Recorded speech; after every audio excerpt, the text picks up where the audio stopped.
I'm Rachel, 30 years old, raised in what I thought was a close-knit family in suburban Boston. My whole life, I've been the responsible one, while my siblings took advantage. But last Christmas, everything I believed about my family shattered when I discovered their coordinated betrayal. The shock of finding out they'd planned a secret vacation without me changed everything. Let me know where you're watching from and hit that subscribe button if you've ever had to choose between family obligation and self-respect. Growing up in our modest colonial house in Lexington, Massachusetts, I always felt secure in my family's love. My mother, Margaret, taught 5th grade at the local elementary school, while my father, Thomas, worked as an accountant for a mid-sized firm downtown. We weren't wealthy, but we had enough. My brother Kevin is 4 years older than me, and my sister Megan is 3 years younger. From the outside, we looked like the perfect American family: Sunday dinners, summer vacations to Cape Cod, and holiday traditions that never changed. But beneath the surface, roles were firmly established early on. Kevin, as the oldest, was the adventurous one, always dreaming big and taking risks. Megan, the baby of the family, was the creative free spirit who needed protection and guidance. And me? I was the dependable middle child, the mediator, the problem solver. When we were kids, if Kevin broke a window playing baseball, I'd help clean up before our parents got home. When Megan forgot her homework, I'd drive back to school with her to sweet-talk the teacher. Being the responsible one became my identity, and for a long time, I was proud of it. As we grew older, these childhood roles intensified rather than evolved. After college, I secured a job at a marketing firm and worked my way up to executive level through 80-hour weeks and sacrifice vacations. Meanwhile, Kevin bounced from one entrepreneurial opportunity to another: a food truck that lasted 6 months, an app idea he never fully developed, a dropshipping business that collapsed after a year. Every time one of Kevin's ventures failed, he'd approach our parents for a business loan. They'd empty their savings to help him, convinced that his next idea would be the one to succeed. When their funds ran dry, Kevin would turn to me with passionate pitches and promises of repayment once he made it big. Megan's pattern was different, but equally draining. She enrolled in art school, then dropped out after a semester to find herself. Next came culinary school, abandoned when the hours proved too demanding. Then nursing, teaching certification, web design. Each new passion accompanied by requests for tuition, apartment deposits, car repairs, and emergency rent money when she quit jobs that weren't fulfilling her creative spirit.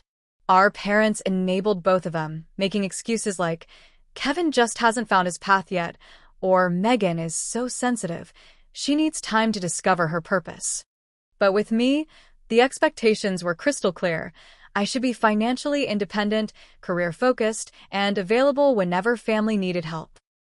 By my late 20s, I'd lent Kevin over $40,000 that was never repaid. I'd covered Megan's rent 6 times when she was between jobs. I'd contributed to our parents' household expenses when they drained their retirement accounts to fund Kevin's latest business idea, all while managing my own mortgage, car payment, and student loans. The resentment built slowly. Each time I received a panicked call about an overdue bill or a teary plea for just a small loan until next month, I felt a little more used. But they were family, and in our house, family always came first. 3 years ago, I met Marcus at a charity event hosted by my company. He was smart, stable, and saw through my family's dynamic immediately. On our 3rd date, after I canceled dinner plans because Megan needed help moving out of her apartment, her roommates were totally toxic, Marcus asked gently, "Do you realize you're enabling their dependency?" I dismissed his concerns. They're going through rough patches. They'd do the same for me. But would they? The question lingered as our relationship deepened. Marcus came from a family where everyone pulled their weight. His brother and sister were independent, and family gatherings were about connection, not financial assistance. Still, I held on to hope that my siblings would mature, that my parents would establish boundaries, that we'd eventually become the truly supportive family I pretended we already were. Every Christmas, we gathered at my parents' house for our traditional celebration. Despite everything, I cherished these moments when we seemed like the loving family I wanted us to be.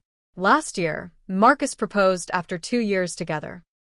I was ecstatic and immediately knew I wanted to announce our engagement at Christmas, when everyone would be together. Despite Marcus's concerns about my family's reaction, I was convinced they'd be happy for me. This milestone, I thought, might even help reset our family dynamic. In the weeks leading up to Christmas, I splurged on gifts despite my tight budget. A premium coffee machine for my parents to replace their broken one, noise-canceling headphones for Kevin who complained about distractions while working, and a professional quality camera for Megan who'd recently shown interest in photography. I wrapped each gift meticulously, imagining their faces when they opened them. I picture my mother's joy when I showed her my engagement ring, my father's proud tears, my siblings' excitement about gaining Marcus as a brother-in-law. After years of feeling undervalued, I convinced myself that this Christmas would be different. I had no idea how different it would actually be, just not in the way I'd hoped. December was always my busiest time at work. As the marketing director for our firm's largest accounts, I spent weeks finalizing year-end campaigns and preparing strategy presentations for January. Last year was particularly demanding with 3 new clients added to my portfolio in November. Despite the crushing workload, I carved out time to plan the perfect Christmas. Marcus and I decided to wait until Christmas Day to announce our engagement, imagining it as the highlight of our family gathering. I even bought a special bottle of champagne to celebrate the moment. "Are you sure you want to share the spotlight with Christmas?" Marcus asked one evening as we discussed our announcement. "We could have a separate dinner. Make it all about us." "Christmas is when everyone's together and happy," I insisted. "It'll make it even more special." With my typical efficiency, I created a detailed shopping list for gifts. Despite being on a strict budget to save for our future home with Marcus, I was determined to give everyone something meaningful. I spent hours researching the perfect coffee machine for my parents, comparing features and reading reviews until I found one that would last for years. For Kevin, I chose headphones that would help with his claimed productivity issues. Megan's camera was professional grade, giving her the tools to pursue photography seriously if she stuck with it. The gift stretched my credit card to its limit, but I convinced myself it was worth it. This Christmas wasn't just about tradition. It was about celebrating new beginnings and strengthening family bonds. 2 weeks before Christmas, I called my mother to coordinate my usual role in the holiday preparations. "Don't worry about coming early this year, honey," she said, her voice oddly pitched. "Dad and I have everything under control." This was unusual. For the past 5 years, I'd arrived the day before Christmas Eve to help cook, clean, and decorate. My mother always insisted she needed my help. "Are you sure? I don't mind coming Thursday instead of Friday." No, she said quickly. "Actually, we're going to be quite busy with church activities. Just come Christmas Eve morning like everyone else." When I hung up, I felt a twinge of unease but dismissed it. Perhaps my parents were finally recognizing my busy schedule and trying not to burden me. The next day, I called Kevin to coordinate our arrivals. "When are you heading to Mom and Dad's?" I asked. He hesitated. "Probably Christmas Eve, same as always. Want a carpool? I can pick you up." "No," he answered too quickly. "I mean, I might have some last-minute shopping, don't want to hold you up." Similar conversations with Megan left me increasingly confused. She claimed she was figuring out her schedule and might have a ride with a friend. When I pointed out that she lived in the opposite direction from our parents' house, she mumbled something about making stops along the way and changed the subject. A week before Christmas, I stopped by my parents' house unannounced with some homemade cookies. I'd finished work early and thought it would be a nice surprise. When I pulled into the driveway, I noticed my father hurriedly closing the garage door. Through the gap, I glimpsed several suitcases. "Rachel, what a surprise," he said, his smile too bright. "Your mother's not home right now. What's with the luggage?" I asked. "Are you going somewhere?" "Just organizing for the church donation drive," he answered, guiding me away from the garage. These old suitcases had been cluttering the attic. Inside, the house was immaculate. unusual for my parents, who typically left Christmas preparations until the last minute. When I mentioned this, my father shrugged and said, "Your mother's been on a cleaning spree. You know how she gets."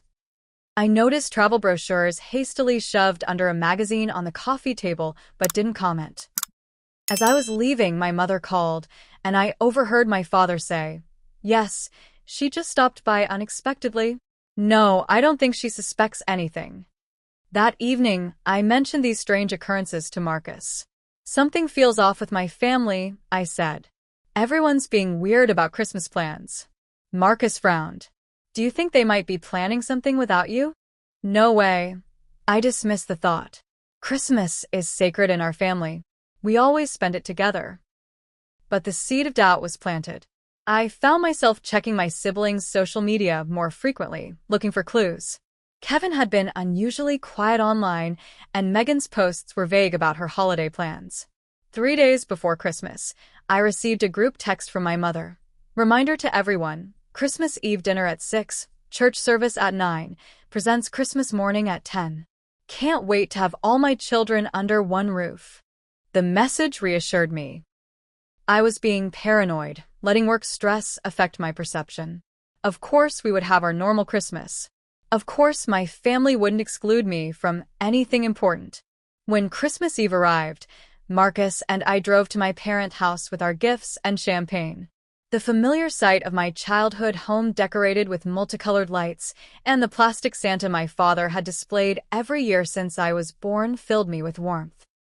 Whatever strange vibes I'd been feeling had to be in my head. My mother greeted us at the door with hugs and exclamations about how tired I looked. My father clapped Marcus on the back and offered him a beer. Kevin and Megan were already there, both glancing at their phones more than usual. Aunt Patty and Uncle Bill arrived shortly after us, along with my cousins Amber and Taylor. I noticed them exchange looks with my parents that seemed loaded with meaning. When I hugged Aunt Patty, she whispered, "It's so good to see you, dear. We've missed you at family gatherings." This struck me as odd. I'd attended every family event in the past year. During dinner, conversation flowed, but felt somehow rehearsed. Everyone asked about my work, but changed the subject when I inquired about their plans for the week after Christmas. Kevin avoided eye contact, and Megan seemed unusually interested in the table centerpiece. After dinner, as we prepared to leave for the church service, Megan realized she'd forgotten her phone in the kitchen. She asked if I could grab it while she put on her coat. Always the helpful sister, I agreed. In the kitchen, I found her phone on the counter. As I picked it up, a notification flashed on the screen, a group text that included my parents, Kevin, and several other family members. The preview showed just enough. Flight confirmed for 10 a.m. 12/26. Everyone packed. My heart sank. I told myself there must be an explanation. Maybe they were planning a surprise for Marcus and me? But why wouldn't they include me in the planning? With shaking hands, I returned Megan's phone and said nothing. Throughout the church service, I sat in a daze, barely hearing the familiar carols as questions tumbled through my mind. What were they planning? Why was I excluded? Should I confront them now or wait? That night, as Marcus and I settled into my old bedroom, I whispered my discovery. "You need to ask them directly," he advised. "Don't let this ruin our engagement announcement, but don't let it go either." I nodded, determined to enjoy Christmas morning despite my growing anxiety. Whatever was happening, I would deal with it after our special moment. I had no idea that by the next afternoon, I would be driving away from my childhood home with tears streaming down my face, my trust in my family shattered beyond repair. Christmas morning dawned bright and cold. I woke early, anxiety churning in my stomach, but forced a smile as Marcus and I joined everyone downstairs. The living room looked picture-perfect, twinkling lights on the tree, presents arranged beneath it, the scent of cinnamon rolls baking in the oven. My mother had even put out the special Christmas china we'd used since I was a child. "Merry Christmas, everyone." My father boomed, distributing cups of coffee. Kevin looked hungover, slouched in the armchair, while Megan perched on the floor near the tree, already sorting gifts into piles. "Let's get started with presents," my mother suggested. "Rachel, why don't you hand them out like you used to when you were little?" I played along, determined to maintain the Christmas spirit despite my unease. One by one, I distributed gifts, saving the special ones I'd brought for last. When everyone had a small mountain before them, we began opening them in our family's traditional youngest to oldest order. Megan unwrapped my gift first, lifting the professional camera from its box. "Wow," she said flatly. "This looks expensive." "It's the one you were looking at online," I prompted. "Remember?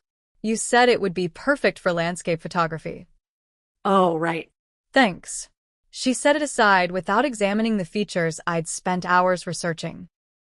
Kevin's reaction to his noise-canceling headphones was similarly underwhelming. "Cool. Thanks, Ratch," he muttered, barely glancing at them before moving on to the next gift.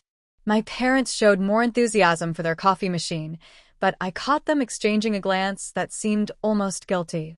My own gifts were thoughtful but oddly impersonal: a generic sweater from my parents, a gift card from Kevin, bath products from Megan. Nothing that suggested they'd put much thought into what I might actually want or need. As the unwrapping wound down, I squeezed Marcus's hand, signaling it was time for our announcement. He nodded encouragingly. "Everyone," I said, standing up. "Marcus and I have some news to share." All eyes turned to me, and for a moment, I felt the familiar warmth of being surrounded by family. "We're engaged." I held out my hand to display the vintage sapphire ring Marcus had given me. He proposed last month, and we wanted to tell everyone together on Christmas. There was a beat of silence before my mother rose to hug me. "Congratulations, honey. That's wonderful news." My father shook Marcus's hand. "Welcome to the family, son." Kevin raised his coffee mug in a half-hearted toast. "Congrats, you guys." Megan smiled tightly. "The ring is pretty." Their reactions felt muted, almost distracted. No one asked about wedding plans or how Marcus had proposed.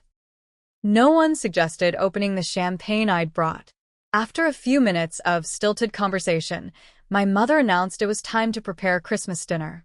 "I'll help," I offered automatically. "No need," she replied. "Megan's already helping me." In the sudden shuffle of activity, Megan left her phone on the couch. A notification lit up the screen, and without thinking, I glanced at it. It was a message from someone named Bahamas Group that read, "Final reminder. Meet at airport 8 a.m. tomorrow. Don't forget passports and sunscreen." My stomach dropped. I picked up the phone, and before I could stop myself, I opened the message thread. What I saw confirmed my worst fears. It was a group chat including my parents, Kevin, Megan, Aunt Patty, Uncle Bill, and my cousins, everyone present at our Christmas gathering except Marcus and me. The messages detailed plans for a 10-day family vacation to the Bahamas, departing December 26th. They'd been planning it for months, coordinating flights, sharing resort information, discussing excursions. One message from my mother read, "Remember, not a word to Rachel. She's so busy with work anyway, and we don't want her to feel left out." Kevin had replied, "She'd probably just say she can't come because of some deadline." Megan's response, "Plus, she'd bring Marcus, and this is supposed to be just family." Just family. The words burned into my brain. Apparently, I was family when they needed money or help, but not when it came to creating happy memories together. When Megan returned and saw me with her phone, her face drained of color. "Why are you going through my phone?" she demanded, snatching it away. "Why are you all going to the Bahamas without telling me?" I countered, my voice shaking. The room fell silent. Marcus moved to stand beside me, his hand on my shoulder in silent support. My mother emerged from the kitchen, wiping her hands on a towel. "What's going on?" "I know about the trip," I said, fighting to keep my voice steady. "The one you've been planning for months. The one everyone here knows about except Marcus and me." My father stepped forward, his expression a mixture of guilt and defiance. "Rachel, it's not what you think." "Really?" "Because it looks like my entire family planned a vacation together and deliberately excluded me." "We didn't exclude you," my mother insisted. We knew you were busy with work, and we didn't want to make you feel bad about not being able to come. So instead of inviting me and letting me decide, You all lied to my face? For months. Kevin shrugged, avoiding my gaze. You're always so busy with work anyway. We figured you wouldn't want to take the time off. And we wanted a real family vacation, Megan added, then flinched at her own words.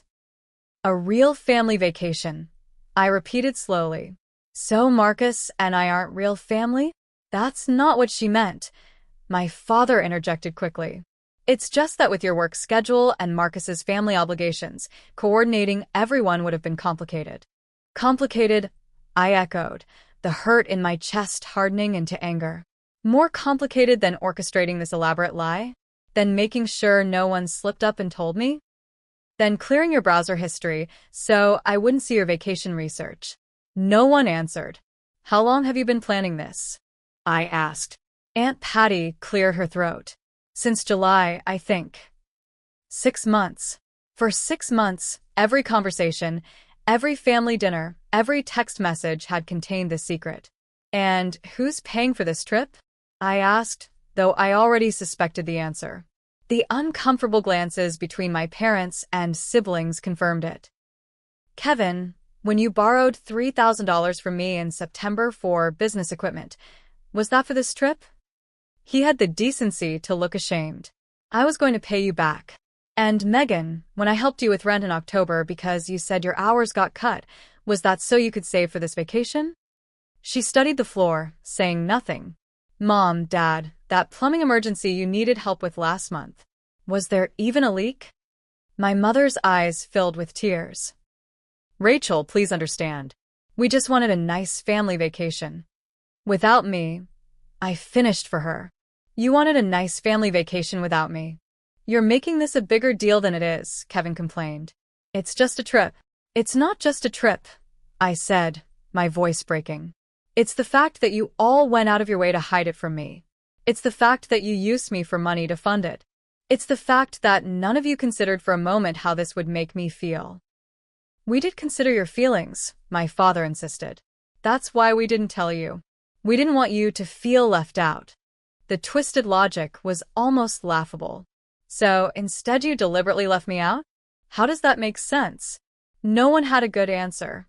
The room filled with awkward silence, broken only by my mother's quiet sniffling. Marcus squeezed my shoulder. I think we should go, he said softly. I nodded, suddenly exhausted. We're leaving. Enjoy your vacation. Rachel, don't go like this, my mother pleaded. It's Christmas. Yes, it is, I agreed. And I just found out what my family really thinks of me. Best gift ever. As Marcus and I gathered our things, my family's excuses continued. They hadn't meant to hurt me. They'd planned to tell me eventually. They'd bring me a souvenir. Each word only deepened the wound. I walked out of my childhood home without looking back, the carefully wrapped presents I'd brought sitting forgotten under the tree. In the car, Marcus drove in silence while I stared out the window, tears streaming down my face. My phone buzzed with messages from my family, but I couldn't bear to read them. They used me, I whispered finally. All these years, they've been using me. Marcus reached for my hand. What do you want to do? I closed my eyes, the weight of years of unequal treatment crushing down on me. I don't know yet, but I know things can't go back to the way they were. As we drove away from my past, I had no idea that this painful revelation would ultimately lead me to the strongest decision of my life, and eventually, to freedom I never knew was possible. The week after Christmas passed in a blur of grief and anger. I called in sick to work for the first time in 3 years, unable to face client meetings while my emotional world imploded.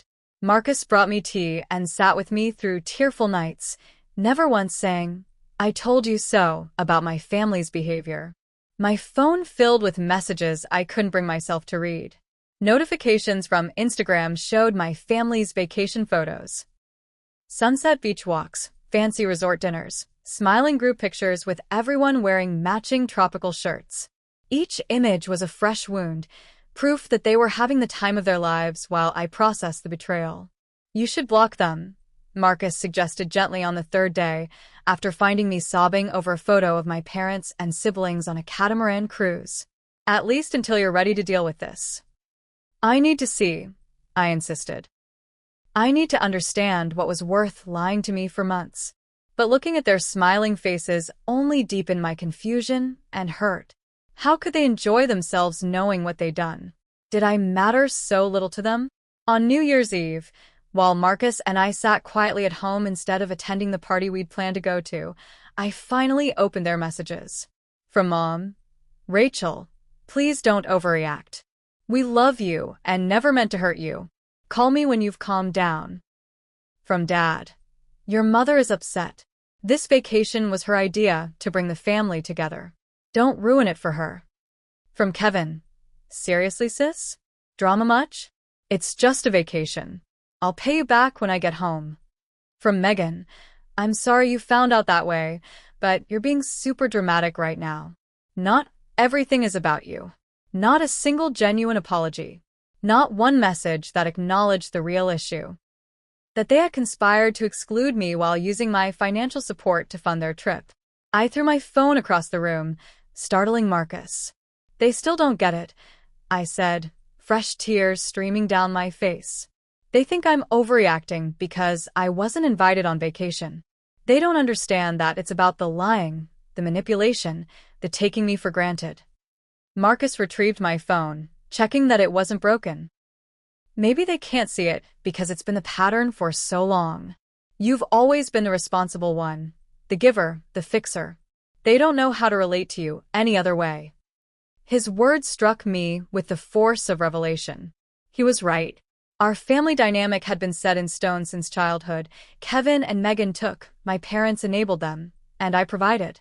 I'd never seriously challenged this pattern, always giving in to the pressure to be the dependable daughter, the generous sister. The next day, I started therapy with Dr. Fiona Barrett, a family systems specialist Marcus had researched for me. In our first session, I poured out the Christmas story and years of background. What I hear, Dr. Barrett said carefully, is that you've been cast in a role that no longer serves you, but your family resists any attempt to redefine that role. Why? I asked. Why can't they see how unfair it's been? Because the current system works for them, she explained. If you change your role, everyone else has to change too, and change is uncomfortable. They're going to push back hard to maintain the status quo. Over the next few weeks, Dr. Barrett helped me see that the Christmas incident wasn't an isolated event, but the culmination of a lifetime of imbalance. She encouraged me to journal about other instances when my family had taken advantage of my generosity. The list was painfully long. Kevin borrowing my car for 6 months during college, returning it with a damaged transmission he couldn't pay to fix. Megan ruining my favorite dress before an important interview, then dismissing my upset because it's just clothes.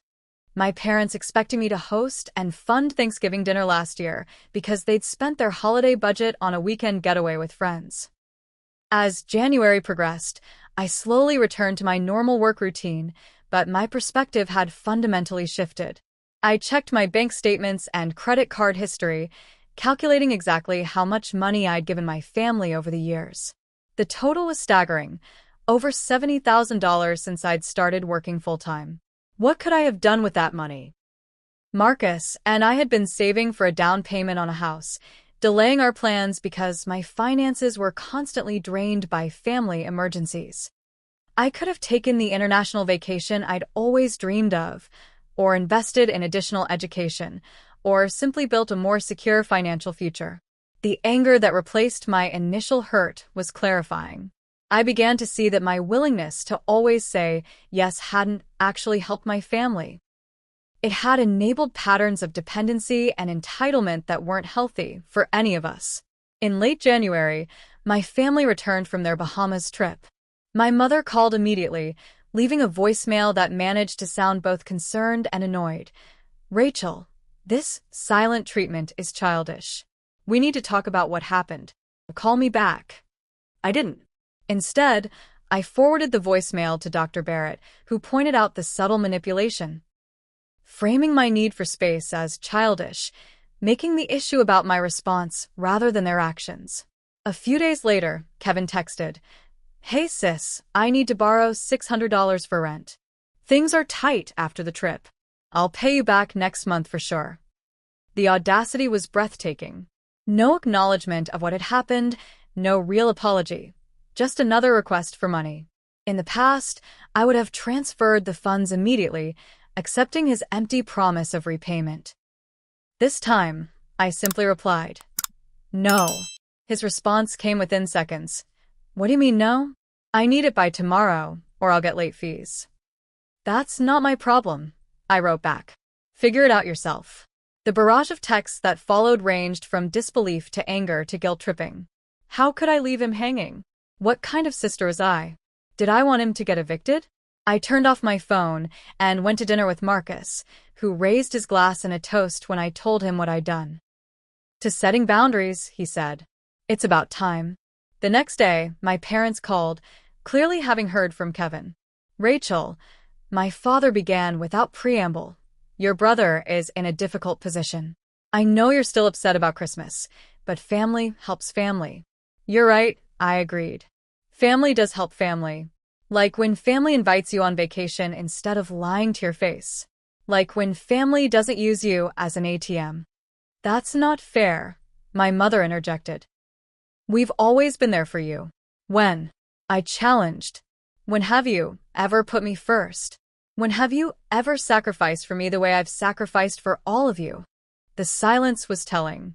"I've been thinking about this a lot," I continued, "about how our family works. And I've realized it's not working for me anymore." "What does that mean?" my father asked, wariness in his voice. "It means I'm done being the family bank. It means I'm taking a step back until I figure out what kind of relationship I actually want with all of you." After I hung up, Megan called next, her approach more emotional. "Rachel," she sobbed, "Kevin told me what you said to Mom and Dad. How can you abandon us like this? We're your family." "Yes, you are," I agreed. "And families should treat each other with respect and honesty. Did you respect me when you lied about the vacation? Were you honest when you asked for rent money that you used for a beach trip?" "That's different," she insisted. "I really did need help with rent. I just also wanted to go on the trip." "And you didn't think I deserved to know that? You didn't think I deserved the chance to decide if I wanted to subsidize your vacation?" "You're being so cold," she accused. "This isn't like you. Maybe the Rachel you knew. The one who always said yes, who always put everyone else first. Maybe she doesn't exist anymore." As January turned to February, the pressure intensified. Extended family members began calling, Aunt Patty suggesting I was tearing the family apart over a simple misunderstanding, Uncle Bill insisting that family forgives. The only supporter was my cousin Jessica, who called one evening with a different perspective. "I just want you to know," she said quietly, "that I understand why you're upset. They did the same thing to me last year with the ski trip." No one told me until I saw the photos on Facebook. Her solidarity was a lifeline. "How did you handle it?" I asked. "Not as well as you," she admitted. "I forgave them immediately and pretended it didn't hurt. But it did, and honestly, nothing changed. They did it again this year with the Bahamas trip." Her words confirmed what I was beginning to understand, that without real consequences, my family would never change their behavior. The pattern would continue indefinitely, with me always cast as the reliable provider who could be taken for granted. As winter progressed, I maintained my distance while working with Dr. Barrett to process my feelings. The space allowed me to see our family dynamic with painful clarity, how my parents had always favored my siblings, how Kevin and Megan had learned to manipulate rather than self-sustain, how I'd been both victim and enabler of this unhealthy system. "What do you want a relationship with your family to look like going forward?" Dr. Barrett asked during one session. I considered the question carefully. "I want mutual respect. I want honesty. I want them to value me for who I am, not what I can provide. And if they can't give you that?" The question hung in the air, challenging me to consider a possibility I'd never allowed myself to face, that perhaps my family was incapable of the relationship I deserved. "Then I need to accept that and adjust my expectations accordingly," I said finally. "I can't keep hoping they'll change if they've shown me repeatedly that they won't." It was a turning point. Instead of trying to fix our broken family system, I began to focus on healing myself. I stopped checking their social media. I invested more energy in friendships that felt balanced and supportive. I opened a new savings account specifically for the house down payment, watching with satisfaction as the balance grew without constant withdrawals for family emergencies. Marcus noticed the change in me. "You seem lighter," he observed one evening as we cooked dinner together. "Like you've put down a heavy backpack you've been carrying for years." He was right. The constant anxiety about family needs had lifted, replaced by a growing sense of empowerment. For the first time in my adult life, my resources, emotional, financial, temporal, were truly my own. But my family wasn't ready to release their grip so easily. As spring approached and they realized my boundaries weren't temporary, their tactics escalated from guilt to anger to desperation. The confrontation that would finally force me to make the hardest and ultimately most liberating decision of my life was brewing. And when it came, there would be no going back to the person I was before. March arrived with a flurry of renewed contact from my family. They seemed to have collectively decided that enough time had passed for me to get over the Christmas incident. My mother called on a Sunday afternoon while Marcus and I were painting our apartment. "Rachel, this has gone on long enough," she began without preamble. "We need to have a family dinner and put this behind us." I set down my paintbrush, steeling myself. "I'm not ready for that. It's been over 2 months. How much longer are you going to punish us for one little mistake?" "It wasn't one little mistake," I corrected her. "It was months of coordinated lying. It was using me for money to fund a vacation I wasn't invited to. It was treating me like I only matter when I'm useful." My mother sighed dramatically. "You always were sensitive. We didn't tell you about the trip because we knew you'd react exactly like this, making everything about you." Her words hit like a slap. Even now, she couldn't acknowledge the real harm they'd caused.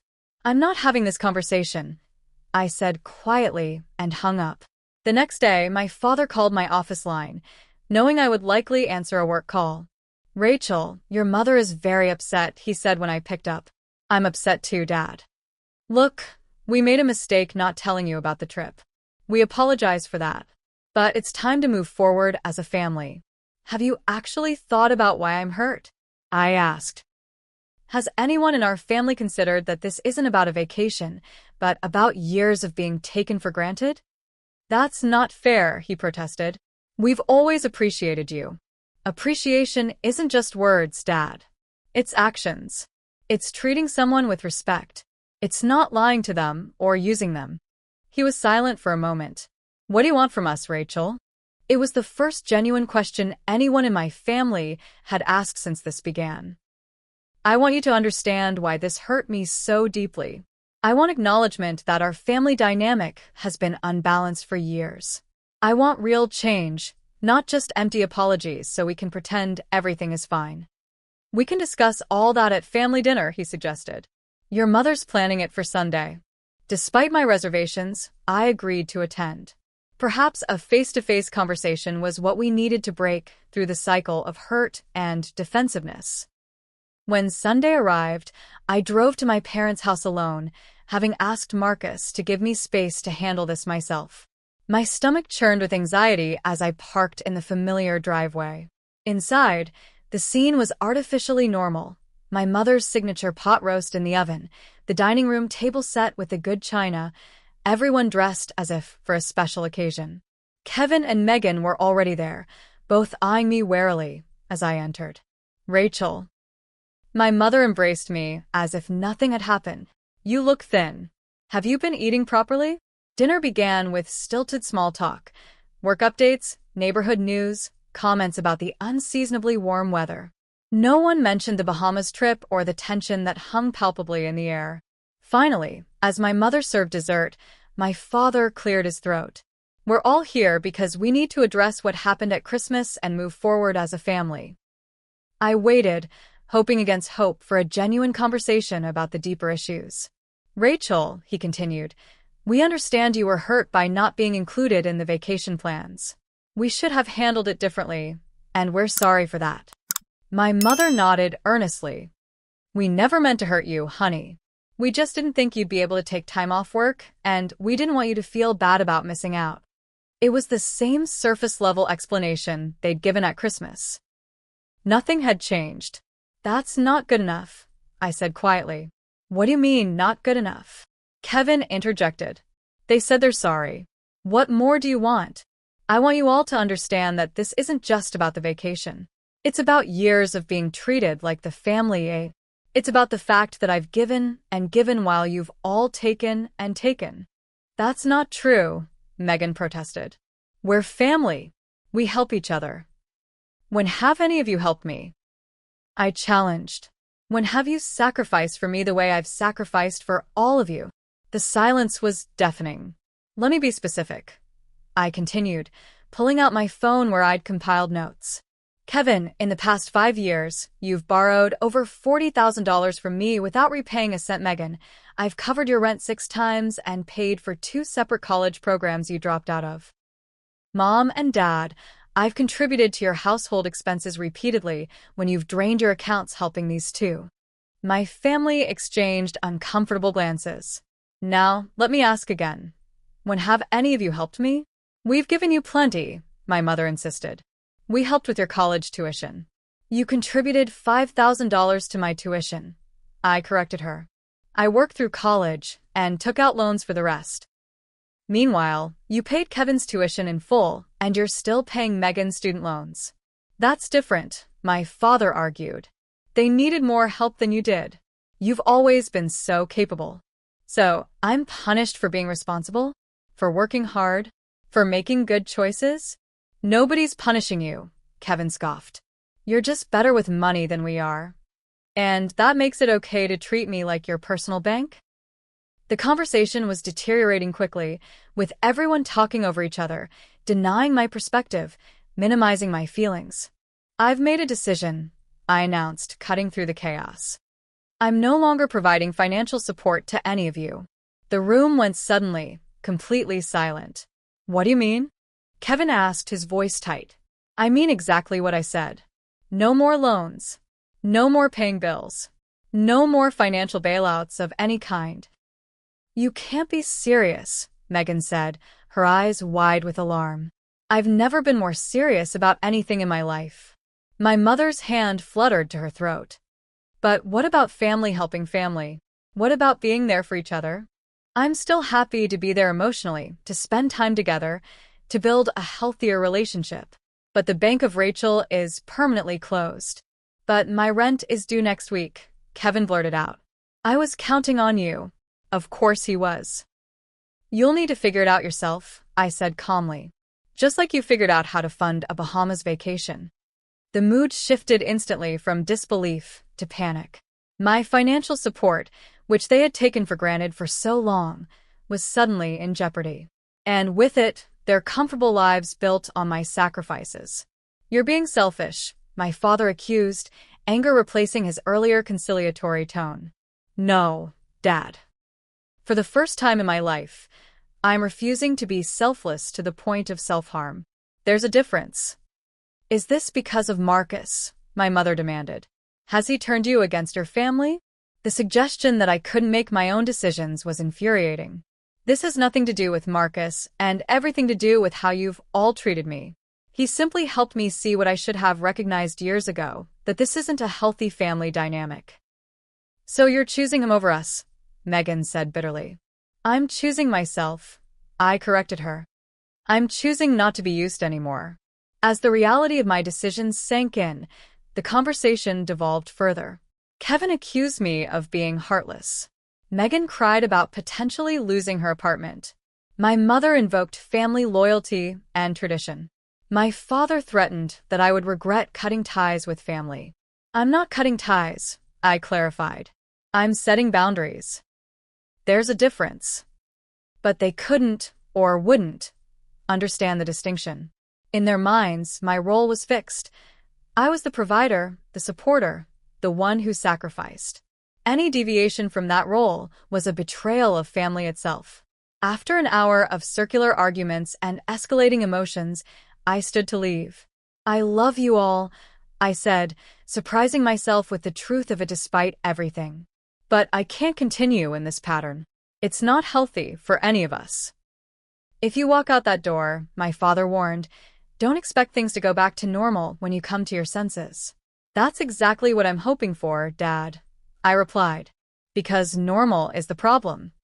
As I drove home, my phone exploded with messages. My mother claiming I'd given her an anxiety attack, Kevin calling me selfish, Megan saying I was dead to her. The vitriol was painful, but also revealing. Their reactions confirmed what I'd begun to suspect. Their love was conditional, dependent on what I could provide rather than who I was. The next few weeks brought an expansion of the battlefield. Extended family members called to talk sense into me. Aunt Susan insisted I was tearing the family apart over money. Uncle Paul suggested I was being brainwashed by that boyfriend of yours. Only cousin Jessica remained supportive, calling to say, I'm proud of you for standing up for yourself. I wish I had your courage. The pressure was intense, but I held firm. With each attempt to manipulate me back into my old role, my resolve strengthened. The family I had longed for, one based on mutual respect and genuine care, clearly didn't exist. And no amount of self-sacrifice on my part would create it. As spring progressed, the direct attacks gave way to more subtle manipulation. My mother sent photos of family gatherings I hadn't been invited to, with captions like, missing our complete family. Kevin forwarded job rejections with notes like, guess I'll be homeless soon. Hope you're happy. Megan posted cryptic social media updates about finding out who your real friends are in hard times. Each attempt to make me feel guilty reinforced that I'd made the right decision. They still didn't understand or care about the real issue. They just wanted the financial support to resume. In therapy, Dr. Barrett helped me process the ongoing fallout. What you're experiencing is an extinction burst, she explained. When a behavior that was previously rewarded suddenly stops being rewarded, the behavior often intensifies before it finally stops. They're pulling out all the stops to get you to return to your old role. Will it ever end? I asked, exhausted by the constant emotional assault. Yes, she assured me. When they truly understand that the old pattern is gone for good, they'll either adapt to the new reality or they'll distance themselves. And if they choose distance, then that's valuable information about the true nature of your relationship. Her words were hard to hear, but undeniably true. If my family couldn't love me without financial strings attached, perhaps what we had wasn't really love at all. As the confrontation phase extended into early summer, I focused on strengthening my chosen family, friends who valued me for myself, not what I could provide. Marcus and I moved forward with wedding plans, deciding on a small ceremony with people who truly supported our relationship. The lines had been drawn. I had taken my stand. But the most difficult test of my resolve, and the true breaking point that would determine the future of my family relationships, was yet to come. The breaking point came in late June, nearly 6 months after the Christmas revelation. I was at work when my mother called, her voice uncharacteristically soft. Rachel, I've been doing a lot of thinking, she began. I miss you. We all do. Can we please try to move past this? Her tone seemed sincere, lacking the accusatory edge of previous conversations. For a moment, hope flickered within me. Perhaps they were finally beginning to understand. I miss you too, Mom, I admitted. But moving forward requires more than just pretending nothing happened. I know, she said quickly. We made mistakes. The vacation, the way we've relied on you financially, it wasn't fair. It was the most acknowledgement I'd received from any family member. My throat tightened with emotion. That means a lot to hear, Mom. So, you'll come to Sunday dinner this weekend? Everyone will be there, and we can start fresh. I hesitated, wary but wanting to believe in the possibility of change. I'll think about it, okay? I need to check with Marcus about our plans. Marcus, she repeated, her voice cooling slightly. You know, Rachel, I sometimes wonder if he's the one who put all these ideas in your head about us using you. And there it was, the manipulation hiding beneath the apparent conciliation. The flickering hope extinguished. Mom, I'm a 30-year-old woman with my own mind. My decisions are my own. Of course, honey, she backpedaled, but the damage was done. Just think about Sunday, okay? We miss you.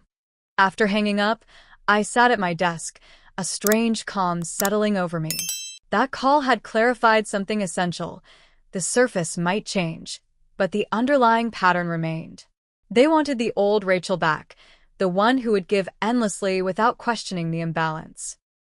That evening, I created a spreadsheet, methodically documenting every dollar I'd given my family over the years. I included dates, amounts, stated purposes, and whether the money had been repaid. Almost never. The final tally was staggering: $73,428.19 over 8 years. What could that money have bought? A down payment on a house, a significant portion of my student loans, financial security during economic uncertainty. But the financial cost, while substantial, wasn't the most important calculation. The next day, I created a different kind of spreadsheet, an emotional balance sheet. On one side, I listed what I'd given my family emotionally: constant support, priority in my schedule, emotional labor, unconditional acceptance of their choices. On the other side, I listed what I'd received: conditional love, criticism disguised as concern, dismissal of my feelings, betrayal of trust. The imbalance was even more striking than the financial one. Marcus found me staring at these spreadsheets late that night. "Are you sure you want to do this?" he asked gently. "Quantifying relationships can be painful." "I need to see it clearly," I explained. "I need to understand exactly what I've been sacrificing and what I've gotten in return." "And what will you do with that information?" I took a deep breath. "Make a final decision about my boundaries going forward." Over the next few days, I consulted with 3 people: Dr. Barrett, my oldest friend Stephanie, and a financial advisor named Alyssa Wright. Each provided perspective on a different aspect of my situation. Dr. Barrett helped me articulate what healthy family relationships should look like and acknowledge that mine fell far short of that standard. Stephanie, who had known me since college, reminded me of specific instances when my family had taken advantage of my generosity while criticizing my choices. Alyssa outlined the financial implications of continuing to support my family versus focusing on my own financial health and future with Marcus. By Friday, I had made my decision. I would not attend Sunday dinner. Instead, I would draw a clear, firm line that could not be crossed or manipulated. I spent Saturday drafting an email to my entire family, parents, siblings, and the extended family members who had involved themselves in the situation. I revised it multiple times, removing emotional language in favor of clear, direct statements. Marcus read the final version, suggesting only a few small changes for clarity. On Sunday morning, at the exact time I would have been driving to my parents' house, I sent the email. Subject: my decision regarding our family relationship *to my family *after careful consideration. I am writing to clearly communicate my decision regarding our relationship moving forward. I will no longer provide financial support of any kind to any family member. This includes but is not limited to loans, gifts, bill payments, co-signing, and emergency assistance. This decision is final and non-negotiable. I have documented $73,428.19 in financial support provided over the past 8 years, most of which was given with the understanding it would be repaid. I am formally forgiving these debts, as I recognize they will likely never be repaid. However, this forgiveness comes with the understanding that no future financial requests will be considered. I am open to building a new relationship based on mutual respect and honest communication. However, this cannot happen until everyone acknowledges the patterns that led to this point. I will not pretend that the Christmas incident was an isolated event rather than part of a long-standing dynamic. For the immediate future, I am establishing the following boundaries. I will not attend family gatherings where my feelings and perspective are dismissed. I will not engage in conversations that attempt to guilt or manipulate me. I will not respond to messages that blame Marcus or others for my decisions. I will block anyone who continues to send manipulative or abusive communications. I love you all and hope that we can eventually build healthier relationships. But that cannot happen without significant changes in how we interact. Rachel the response was immediate and overwhelming. My phone exploded with notifications, texts, calls, voicemails, emails. I silenced it and placed it in a drawer, giving myself permission not to engage with their immediate reactions. Later that evening, when I finally checked the responses, they fell into predictable patterns. My father was coldly furious, writing, "I never thought I'd see the day when my daughter would put money above family. Your mother is devastated." Kevin alternated between rage and panic. "You selfish bitch. What am I supposed to do about rent now?" Followed by, "Please, Rachel, I'm desperate. Just this one last time." Megan went straight for emotional manipulation. "I can't believe you're doing this to us. Mom hasn't stopped crying. Is this really the person you want to be?" Extended family members expressed shock and disapproval, with Aunt Patty writing, "Family helps family. Period. This isn't how you were raised." But there were also unexpected responses. Uncle Bill, my father's brother, wrote, "I understand more than you might think. It took courage to set these boundaries. Give everyone time to adjust." And most surprisingly, my cousin Taylor sent a private message, "I've watched how they've treated you for years. It wasn't right. I admire you for standing up for yourself." The most telling reaction came the next day when Kevin showed up unannounced at my apartment, pounding on the door and shouting. Marcus moved to answer it, but I stopped him. "Let me handle this." Through the door, I called, "Kevin, I'm not opening the door while you're behaving this way. If you want to talk calmly, text me, and we can arrange a meeting in a public place." "You can't hide from family," he shouted. "You think you're so much better than us with your fancy job and perfect boyfriend, but you're nothing without us." His words were painful, but also clarifying. This wasn't about love or genuine connection. It was about control and access to resources. "I'm calling building security," I informed him calmly. "Please leave before they arrive." He did, but not before sliding a note under the door with just 5 words, "You'll regret this decision forever." I picked up the note, feeling strangely calm. "Actually," I said to the empty hallway, "I think this is the first decision I won't regret." The next weeks brought escalating attempts to break my resolve. My mother left tearful voicemails about how I was killing her with worry. My father sent formal emails about my family obligations. Megan created social media posts clearly directed at me, lamenting how some people forget where they came from. Each attempt reinforced that I'd made the right decision. They still didn't understand, or chose not to understand, the fundamental issue. They saw me as a resource to be managed, not a person with valid feelings and boundaries. With the help of my financial advisor, I systematically removed my financial connections to my family. I closed joint accounts, removed my name from cosign loans that had been paid off, and canceled automatic payments I'd set up for various family expenses. It was like untangling a complex web, one that had been woven over years of enmeshment. Each strand removed felt like reclaiming a piece of myself. The family pressure peaked when my parents involved our family's longtime pastor, Reverend Thomas, who called to express concern about my hardened heart. "Rachel," he said gravely, "forgiveness is at the core of family life." "I have forgiven," I replied. "But forgiveness doesn't mean allowing the same patterns to continue. It doesn't mean being a doormat. Your family is struggling without your support," he pressed. "Surely as a Christian, you feel called to help those in need." "Reverend Thomas," I said carefully, "would you advise an alcoholic's family to keep providing alcohol? Because that's essentially what you're asking me to do, continue enabling behaviors that harm everyone involved, including those engaging in them." He had no response to that. By August, the intensity of the backlash began to wane. The daily barrage of messages slowed to occasional attempts. My mother's tone shifted from accusatory to resigned, my father's from commanding to distant. Kevin and Megan, forced to find other solutions to their financial problems, communicated less frequently. The most telling sign came when Megan posted on Instagram about her new job at Starbucks with a caption, "Sometimes you have to do what you have to do." It was the first job she'd held for more than a month in years. Kevin, according to mutual friends, had moved to a smaller apartment and taken on a roommate.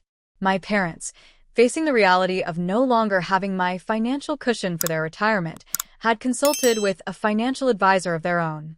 They were adapting, just as Dr. Barrett had predicted they might. Without access to my resources, they were finding ways to support themselves. The irony wasn't lost on me. My selfish decision had actually forced them into greater self-sufficiency and responsibility. As summer turned to fall, I experienced something unexpected, relief mixed with genuine grief. Relief that the constant drain on my finances and emotions had stopped. Grief for the family I had always wanted but never truly had. Through therapy, I came to understand that this grief wasn't new. It had been there all along, buried beneath layers of hope and denial. I wasn't mourning a lost relationship so much as acknowledging a truth I'd long tried to ignore, that the loving, supportive family I'd tried so hard to create through sacrifice and compromise had existed only in my imagination. By October, nearly a year after the Christmas that changed everything, Marcus and I had saved enough for a modest down payment on a condo. Without the constant financial demands from my family, our savings had grown surprisingly quickly. The day we signed the mortgage papers, I felt a profound sense of accomplishment and freedom. This milestone, which had seemed perpetually out of reach while I was supporting my family, had become attainable in less than a year of financial independence. That evening, as we toasted our new home with champagne, Marcus asked gently, "Any regrets?" I considered the question seriously. "About the condo?" "Absolutely none." "About your family," he clarified. I looked around at the small but charming space that was truly ours, bought with money we had earned and saved, representing a future we were building together. "My only regret," I said finally, "is that I didn't set these boundaries years ago." As I prepared for my first holiday season without contact with my immediate family, I felt both trepidation and a quiet confidence. The path I had chosen wasn't easy, but it was right for me. And for the first time in my adult life, that was the priority that mattered most. 1 year after the Christmas that changed everything, I stood in the kitchen of the condo Marcus and I had purchased, arranging cookies on a platter for our holiday gathering. The guest list included friends from work, Marcus's brother and sister-in-law, my cousin Jessica and her husband, and a few neighbors we'd become close to. "Need any help?" Marcus asked, wrapping his arms around me from behind. "I think I've got it under control." I smiled, leaning back against him. "Hard to believe it's been a year." "You've come so far," he murmured, kissing my temple. "I'm proud of you." His words warmed me because they were true. The journey from last Christmas to this one had been challenging, but transformative. With the help of therapy, supportive friends, and the clarity that comes from distance, I had rebuilt my life around healthier relationships and stronger boundaries. Dr. Barrett had been instrumental in my healing process. Our weekly sessions had evolved from crisis management to deeper work on my patterns and beliefs. I learned to recognize and challenge the guilty thoughts that arose whenever I prioritized my own needs. I practiced saying no without following it with justifications or apologies. "Your mental health has improved dramatically," she noted during our session earlier that week. "When we started, you were having anxiety attacks and sleeping poorly. Now you seem centered and calm." She was right. The constant knot of tension I'd carried in my chest for years had dissolved. I slept through the night more often than not. The persistent sense of inadequacy, of never doing enough, never giving enough, had faded. Professionally, I'd thrived as well. Without the emotional drain of family drama, I had more energy and focus for my work. I'd been promoted to senior marketing director, with a team of 8 reporting to me. The boundaries I practiced in my personal life translated to better management skills. I delegated effectively instead of taking everything on myself, and I advocated for my team's needs rather than just accommodating every client demand. Our new holiday traditions had evolved naturally. Instead of the formal, tension-filled gathering at my parents' house, we hosted a relaxed open house where friends could drop in throughout the day. Instead of expensive gifts designed to impress, we organized a light-hearted white elephant exchange. Instead of my mother's rigid menu, we created a potluck where everyone brought a dish that represented their own family traditions. The ham smells amazing, I told Marcus, checking the oven. Your grandmother's recipe was definitely the right choice. She'd be thrilled to know we're using it, he said. She always said food is how you build new families. New families. The phrase captured exactly what I'd been creating over the past year, a chosen family built on mutual respect and genuine care rather than obligation and guilt. I still received occasional updates about my biological family through extended relatives and social media. The updates confirmed what I'd hoped might happen, that my withdrawal of financial support would ultimately benefit everyone. Kevin, faced with the reality of supporting himself completely, had taken a steady job at an insurance company rather than chasing get-rich-quick schemes. According to my cousin Taylor, he'd been there 6 months and was doing well. He actually seems less stressed, Taylor reported during a coffee date. He's not constantly scrambling for money or pitching new business ideas. He just goes to work, collects his paycheck, and pays his bills like a regular adult. Megan had surprised everyone by not only keeping her Starbucks job but also returning to community college with a clear plan. She was studying hospitality management and paying for it herself through a combination of work, scholarships, and carefully managed student loans. She seems more confident, Jessica told me. Like she's actually proud of what she's accomplishing instead of just drifting. My parents had downsized to a smaller house, acknowledging that their previous lifestyle had been financially unsustainable without my contributions. My father had delayed retirement by a few years, and my mother had taken on additional tutoring work to supplement their income. These changes hadn't been easy for any of them, but they were necessary adjustments to reality. My financial support had been a crutch that prevented them from developing their own strength and resilience. Removing it had been painful, but ultimately beneficial. Our relationship remained distant, but was slowly evolving. After months of manipulative messages and guilt trips, my mother had finally sent an email that showed a glimmer of understanding. I've been thinking about what you said regarding patterns in our family. While I don't agree with how you've handled things, I can acknowledge that we relied on you too heavily. Your father and I are working with a financial advisor now to plan for our retirement without burdening you or your siblings. I hope someday we can find a way to be family again without the financial aspect.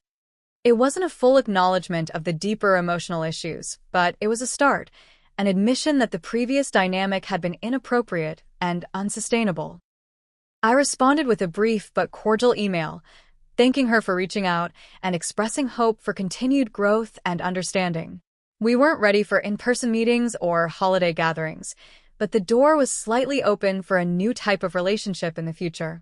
Kevin and Megan remained more resistant to change. Kevin had sent a Christmas card with a stiff note saying he was doing fine without any help. Thanks. His pride clearly still wounded. Megan followed me on Instagram from a new account but never commented or messaged directly. These small gestures revealed the painful truth about family healing. It happens at different rates for different people, and sometimes complete reconciliation is impossible. I had made peace with that reality, understanding that I could only control my own actions and responses, not anyone else's journey. The doorbell rang, interrupting my reflections. Our first guests had arrived.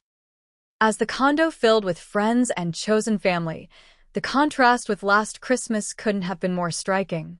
Instead of walking on eggshells, I moved freely through my own space.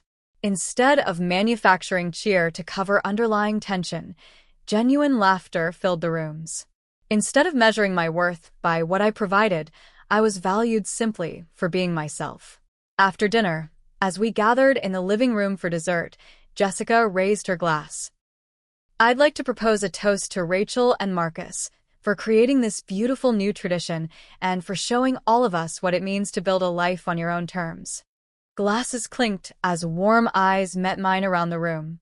In that moment, surrounded by people who truly saw and appreciated me, I felt a profound sense of homecoming, not to a physical place, but to myself.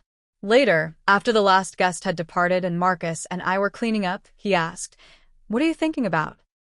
"You've got that reflective look." I considered the question as I rinsed a plate. I'm thinking about how sometimes the hardest decisions lead to the most growth. A year ago, I was devastated about losing my family. Now I understand that I didn't lose them. I found myself. He nodded, understanding as always. And in finding yourself, you created space for relationships that actually nurture you instead of depleting you. Exactly. I placed the last dish in the dishwasher and turned to embrace him. I learned that protecting your peace isn't selfish. It's necessary. That real love doesn't demand the sacrifice of your self-worth. That sometimes the strongest family bonds are the ones we choose, not the ones we're born into. As we turned off the lights and prepared for bed, I felt a deep sense of peace. The journey hadn't been easy, and it wasn't completely finished. There would always be complicated feelings about my family of origin, occasional pangs of loss for what might have been. But I had discovered a profound truth through this painful process, that the capacity to set boundaries, to require respect, to value myself, these weren't acts of selfishness, but of self-preservation. And in preserving myself, I had created space for authentic connections based on mutual care rather than obligation or utility. The Christmas lights twinkled outside our window as I drifted toward sleep, Marcus's steady breathing beside me. I was no longer the family ATM, the reliable fixer, the endless giver. I was simply Rachel, whole, worthy, and finally at home in her own life. Have you ever had to make a difficult decision to protect your peace and self-worth? Did it lead to unexpected growth or healing? I'd love to hear your experiences in the comments below. And if this story resonated with you, please hit that like button and subscribe for more stories about finding strength through life's challenges. Remember, sometimes the hardest choices become our greatest blessings. Thank you for being part of this journey with me, and may you find the courage to create the life and relationships you truly deserve.